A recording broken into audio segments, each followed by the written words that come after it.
আপনার সাথে যদি কেউ খারাপ আচরণ করে, বা আপনি যেখানে চাকরি করছেন বা ব্যবসা করছেন বা আপনি যেখানে থাকেন, আপনি যদি মনে করেন যে আসলে এই লোকগুলো আপনার সাথে খারাপ আচরণ করছে, অযথা আপনার উপর অন্যায় অত্যাচার করছে, তাহলে আপনি একটু চেষ্টা করে তাদের ওইখান থেকে সরে যান, অন্যত্র চলে যান। তাহলেই দেখতে পারবেন ওই মানুষগুলো একটা সময় ঠিকই উপলব্ধি করতে পারবে আপনার কথা, আপনার চলে যাওয়ার কথা। তারা বুঝতে পারবে যে তাদের ভুল ছিল, তারা আপনার সাথে অন্যায় করেছে। এটাই হচ্ছে সবচেয়ে বড় রকমের শাস্তি। মানুষের অনুশোচনা বোধ যদি আপনি তৈরি করাতে পারেন, এর চাইতে বড় শাস্তি হয় না। ধমক দিয়ে, ঝগড়া করে, মানুষের সাথে মারামারি করে, কাটাকাটি করে কি লাভ? যে বোঝার এমনিতেই বুঝতে পারবে, আর যে বুঝবে না সে কোনোভাবেই বুঝতে পারবে না। তাই সব সময় চেষ্টা করুন মানুষ থেকে একটু সরে গিয়ে, খারাপ মানুষ থেকে একটু পিছিয়ে গিয়ে তাদেরকে বুঝিয়ে দেওয়ার জন্য যে তাদের ভুলটা কোথায়, তাদের ভুলগুলো ধরিয়ে দিন। মানুষ বারংবার ভুলের মধ্যে জড়িয়ে যাচ্ছে, মানুষের কথায়, অন্য মানুষের প্ররোচনায় মানুষ ভুল করছে। মানুষ, আমি দেখেছি আমার দেখা মতে, নিজের বুদ্ধিতে খারাপ আচরণ করে খুব কম সংখ্যক মানুষ। খুবই কম সংখ্যক মানুষ নিজের বুদ্ধিতে খারাপ আচরণ করে।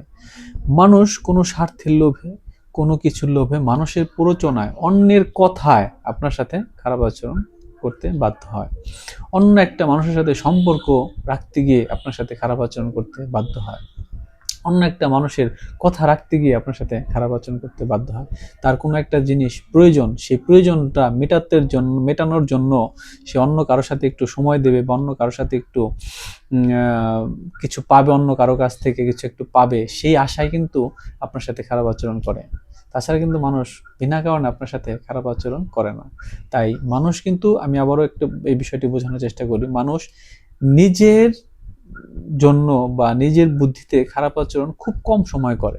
বেশিরভাগ সময়ই লক্ষ্য করে দেখবেন অন্যের কথায়, অন্যকে একটু খুশি করার জন্য আপনার সাথে ম্যাক্সিমাম সময় খারাপ আচরণ বা খারাপ ব্যবহার করে থাকে।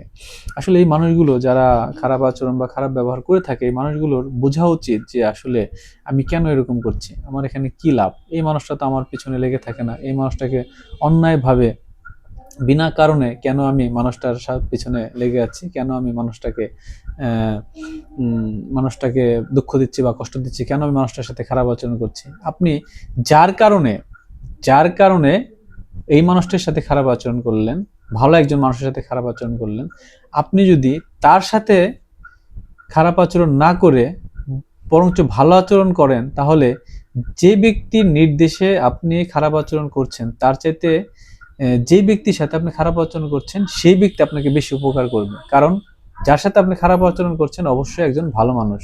আর একটা কথা মনে রাখবেন, মানুষ কখনো খারাপ মানুষের সাথে খারাপ আচরণ করতে পারে না, মানুষ পারে শুধু ভালো মানুষের সাথে খারাপ আচরণ করতে। বিষয়টি মনে রাখবেন। ভালো থাকবেন, সুস্থ থাকবেন।